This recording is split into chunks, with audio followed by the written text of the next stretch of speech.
Bonjour, dans cette vidéo je vous présente la correction du devoir numéro 3 et on va commencer par le premier exercice. Dans la première question, il nous demande de répondre par vrai ou faux. La première phrase, une loupe donne une image renversée d'un objet. C'est une phrase qui est fausse. L'image qu'on nous donne une loupe, c'est une image qui est droite, c'est-à-dire non renversée. L'iris joue le rôle d'un diaphragme, c'est une phrase qui est vraie. Ça veut dire il commande le flux de la lumière. Le cristallin est une lentille convergente de distance focale constante. C'est aussi une phrase qui est fausse. Et on a vu dans le cours que le cristallin c'est une lentille convergente de distance focale qui est variable. C'est par l'accommodation de l'œil. Pour un œil myope, l'image se forme derrière la rétine. C'est une phrase qui est fausse. Et pour un œil myope, l'image se forme devant la rétine. La deuxième question, on nous demande de compléter les phrases suivantes. La première phrase, l'œil est constitué de plusieurs milieux qui sont transparents. Par exemple, la cornée et le cristallin qui jouent le rôle d'une lentille convergente. Et la rétine qui joue le rôle d'un écran. La deuxième phrase, la myopie se corrige par des lentilles divergentes et l'hypermétropie par des lentilles qui sont convergentes. Et grâce au phénomène d'accommodation, l'œil peut voir nettement un objet qui est proche en variant la distance focale de son cristallin. Dans la troisième question, on nous demande de construire l'image d'un objet de longueur AB égale à 1 cm. Et cet objet est placé à une distance OA égale à 3 cm d'une loupe de distance focale égale à 4 cm en utilisant l'échelle 1/2. Puis on vous demande de déterminer la taille de l'image et de calculer le grandissement.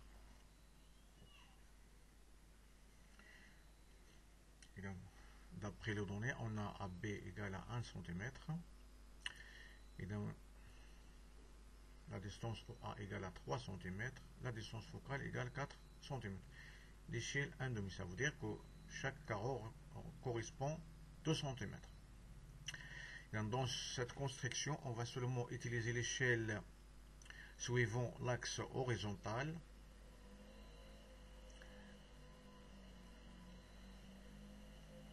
Et suivant l'axe vertical, on va utiliser les distances réelles. Ça veut dire qu'on va représenter l'objet AB avec une flèche de longueur 1 cm qu'on va placer à une distance de 3 cm de la lentille. Et suivant l'échelle, chaque centimètre sur la feuille représente 2 cm en réalité. Ici on a 2 cm, la moitié ce sera 1 cm, ça veut dire on va représenter 3 cm par 1 cm et demi. Et pour la distance focale, on va la représenter par 2 cm. Et pour représenter l'image, on va construire premièrement l'image du point B. Et en utilisant par exemple un rayon lumineux qui est parallèle à l'axe optique. Et dans ce rayon,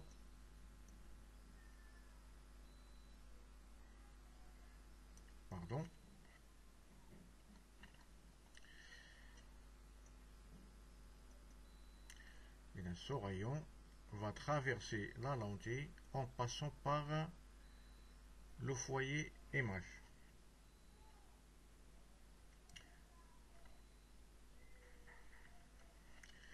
Puis un autre rayon qui sera ici toujours du point B et qui passe par le centre optique. Et dans ce rayon va traverser la lentille sans déviation.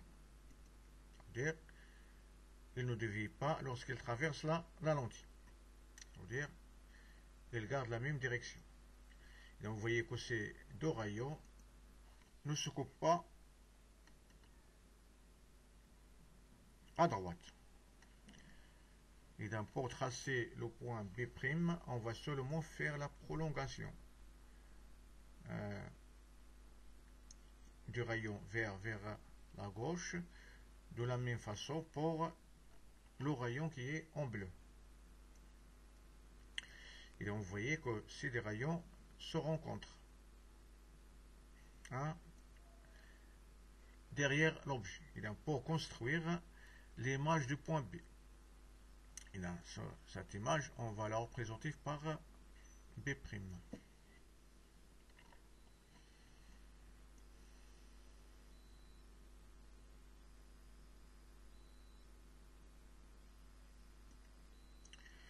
Puis, de la même façon, on va faire seulement la projection orthogonale du point B sur l'axe optique. Puis, on va tracer l'image avec un trait qui est en pointillé. Et dans cette image sera une image qui est virtuelle. J'espère que vous avez bien compris comment on construit l'image virtuelle d'un objet réel.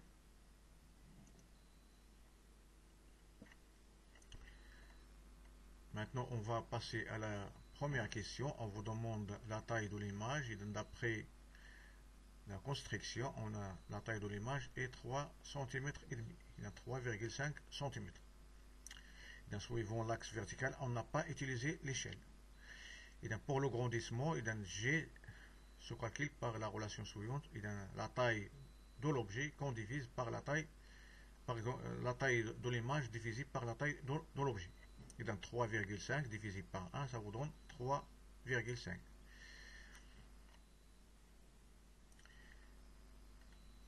On va passer maintenant à la quatrième question. Dans une classe, le professeur a remarqué que l'élève Rachid, qui est assis au fond de la salle, se plaint de ne pas voir nettement l'écriture sur le tableau. Ça veut dire qu'il a un problème de vision. Tandis que l'élève Salma a du mal à lire sur le livre de sorte que son écriture ne lui soit pas claire. Et on vous demande de déterminer le type de défaut dont Rachid souffre, de la même façon pour Salma. Puis comment peut-on corriger chaque défaut? Et pour Rachid, il ne voit pas les objets qui sont loin net. Ça veut dire qu'il est myope. Et on avait déjà vu dans la leçon que la myopie se corrige par des lentilles qui sont divergentes. Et pour Salma, il a un problème ou bien un défaut qu'il ne voit pas clairement les objets qui sont proches. Ça veut dire qu'il souffre d'un défaut qu'on appelle l'hypermétropie. Ce défaut se corrige par des lunettes ou bien des lentilles qui sont convergentes. Et pour l'exercice numéro 2, d'après les figures que vous avez devant vous, ici, on vous demande de déterminer la nature de la tension électrique correspondant à chaque courbe. Et d'après ces courbes, on va déterminer la tension continue. Et parmi ces courbes, c'est quoi la tension continue? C'est une tension qui reste constante au cours du temps. Ça veut dire, ça correspond à la figure numéro 4. Vous voyez ici que la tension ici en rouge, elle reste constante au cours du temps. Cette tension, on l'appelle une tension qui est continue. Si on vous demande la tension alternative sinusoïdale, qu'on a étudiée dans la leçon, c'est la figure 2. C'est une tension qui suit une courbe qui est sinusoïdale. Ça veut dire que la tension varie alternativement. Tantôt il est positif, tantôt il est négatif. Et dans la courbe numéro 2 correspond à une tension alternative sinusoïdale. Ici, on vous demande une tension variable. Ça veut dire quoi une tension variable, hein, dans la valeur qui varie en cours de temps. On va commencer par la première. Vous voyez que la tension ici augmente, puis elle baisse ou bien elle diminue. Ça veut dire elle varie. Et dans cette tension, c'est une tension qui est variable au cours du temps. De la même façon pour la figure 2, pour la tension alternative sinusoïdale, c'est aussi une tension qui est variable. Ici, elle augmente, puis elle diminue. Donc, tantôt il est positif ici, tantôt il est négatif. Dans la courbe numéro 2, on représente aussi une tension qui est variable. Pour la troisième aussi, vous voyez qu'elle aussi, hein, que la tension augmente, puis elle diminue. Ça veut dire qu'elle varie au cours du temps. Mais ça, ce n'est pas une tension qui est sinusoïdale. C'est sous forme de triangle. Ça, la courbe 3 représente aussi une tension qui est variable. Et si on vous demande la tension qui est périodique, ça veut dire qu'il est périodique, ça veut dire qu'il y a une période. Ça veut dire qu'il contient une portion de la courbe qui se répète au cours du temps. Et donc on va prendre la première ici. Vous voyez que cette portion, qui ressemble à un arc, elle se répète. Et dans la durée de cette portion, ça s'appelle la période. Et dans cette tension, c'est une tension qui est périodique. Et donc pour la tension alternative sinusoïdale, on l'a étudié dans la leçon, c'est une tension qui est périodique. Ça veut dire qu'elle a une période.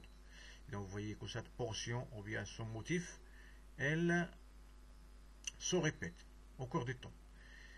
Et donc la deuxième tension qui est alternative sinusoïdale, c'est une tension qui est périodique.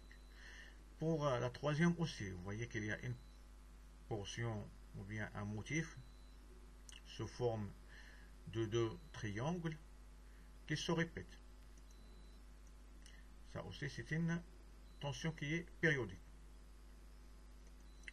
Maintenant, on va passer à la deuxième question. Donc, on vous demande dans la figure ci-dessus, ou bien les deux figures, représente la courbe obtenue lors de la connexion d'une batterie à l'oscilloscope. Ça veut dire on a branché une batterie au bord d'un oscilloscope. Et après avoir réglé le bouton de sensibilité verticale sur la valeur 5 volts par division. Et on vous demande de déterminer la tension électrique au bord de cette batterie. D'après la figure, on va déterminer la valeur de cette tension, seulement on va compter le nombre de carreaux à partir de l'axe horizontal que représente le temps. Ça veut dire à partir de 0. On a ici 3 carreaux qu'on va multiplier par la sensibilité verticale, 5 volts. Dans 3 gradations, ou bien 3 divisions, multipliées par 5 volts par division. Ça vous donne 15 volts. Ça veut dire que la valeur de cette tension égale à 15 volts. 3 fois 5. Et donc pour la deuxième, vous voyez que le trait se trouve en bas de l'axe de temps. Ça veut dire que la tension ici, c'est une valeur qui est négative. Seulement, c'est l'opposé de la première. Ça veut dire qu'on va prendre le nombre de division ici, c'est moins 3 en bas, multiplié par 5 volts, par chaque carreau, ça nous donne moins 15 volts. On vous demande comment on a obtenu la deuxième figure. Qu'est-ce qu'on a fait dans l'expérience? Seulement, on a inversé les bornes de la pile ou bien de la batterie. Pardon. Ici, on a utilisé une batterie. Et donc, pour l'exercice numéro 3, on vous demande de compléter les phrases. Dans la première phrase, une pile produit une tension qui est constante au cours du temps. Ça veut dire ne varie pas au cours du temps. Et cette tension est appelée une tension qui est continue. La deuxième phrase, la valeur de la tension alternative varie au cours du temps. Ça veut dire qu'elle change au cours du temps. Tantôt il est positif, tantôt il est négatif. La tension alternative sinusoïdale a une valeur maximale, qu'on appelle la tension maximale, qu'on note par U max ou bien UM. Et une valeur efficace ou bien une tension efficace qu'on note par UEF. Bien la valeur efficace. Mesurée par un voltmètre. Ça veut dire que la tension efficace se mesure par un voltmètre. La tension alternative a une période qu'on note par la lettre T majuscule et une fréquence qu'on note par la lettre F. La fréquence d'une tension alternative, c'est seulement le nombre de périodes dans une seconde. Et dans son unité est le Hertz. Dans la deuxième question, on vous demande de cocher la bonne réponse. On calcule la tension maximale par l'une des deux relations. Et dans la tension maximale, ça a une relation avec la sensibilité verticale. On va la calculer à partir de la deuxième relation. Ça veut dire Y ici, ça représente la déviation verticale du spot lumineux, ça veut dire le nombre de gradations sur l'axe vertical, multiplié par la sensibilité verticale. Et on calcule la période par la relation. La période, c'est une durée de temps. Ça veut dire qu'il a une relation avec la sensibilité horizontale. Ça veut dire on va la calculer par la relation X multiplié par SH. X représente le nombre toujours de division. Et on calcule la fréquence par la relation. Il y a 1 sur T. Ça veut dire la fréquence est égale à 1 divisé par la période.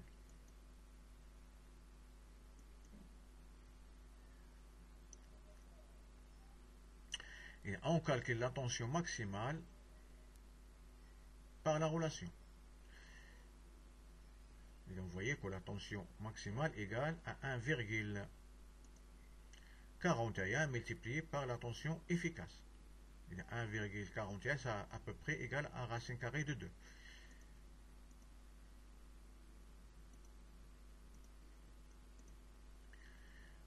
Et on calcule la tension efficace par la relation. Est-ce que la première ou bien la deuxième?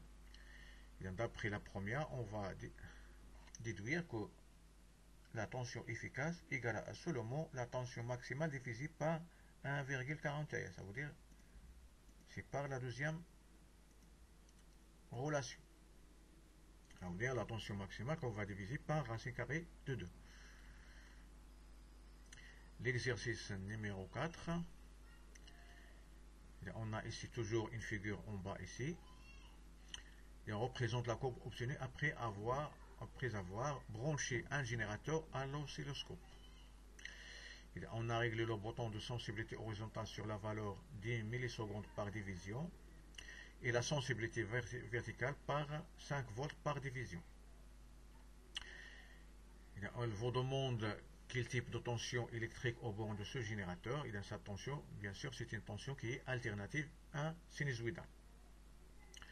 Déterminer la tension maximale, et on va déterminer la tension maximale, c'est à partir de 0 ici, vers le haut. Et on va compter le nombre de carreaux ici. C'est 3 carreaux, c'est le nombre de divisions, qu'on va multiplier par la sensibilité verticale. Ça veut dire la tension qui correspond à chaque division. Ici, Y, c'est 3 divisions, multiplié par la sensibilité, c'est 5 volts, ça égale à 15 volts. Ça veut dire la tension maximale ici, c'est 15 volts. Et on vous demande la valeur de efficace. Et pour déterminer la valeur efficace, on peut la mesurer avec un voltmètre. Et si on n'a pas utilisé un voltmètre, ça veut dire on va la calculer à partir de la tension maximale. Ça veut dire, seulement d'après la dernière relation ici, la tension efficace est égale à la tension maximale divisée par 1,41. Ça veut dire on va utiliser la relation qui existe entre la tension maximale et la tension efficace. Et on divise 15 volts par 1,4, ça va nous donner 10,63 volts. Dans la quatrième question, on vous demande quelle valeur indiquera un voltmètre branché entre les bornes de ce générateur. Ça veut dire si on branche un voltmètre aux bornes de ce générateur, quelle valeur qu'il va indiquer. Ça veut dire le voltmètre va indiquer la valeur efficace. Ça veut dire 10,63 63 volts. La cinquième question, on vous demande de déterminer la période de cette tension. Donc, comment on va déterminer la période? C'est à partir de la courbe ici. Donc, on va prendre la durée qui correspond à chaque motif. Le motif qui se répète, c'est la durée d'une alternance positive plus une alternance négative. Et là, on va compter ici et on a 4 divisions. 1, 2, 3, 4 divisions. Ou bien à partir de crête, ou bien des deux sommets. Le temps, ou bien la durée de temps, qui sépare deux tensions qui sont maximales.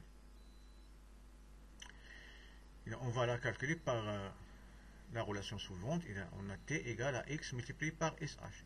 Et X, ça représente le nombre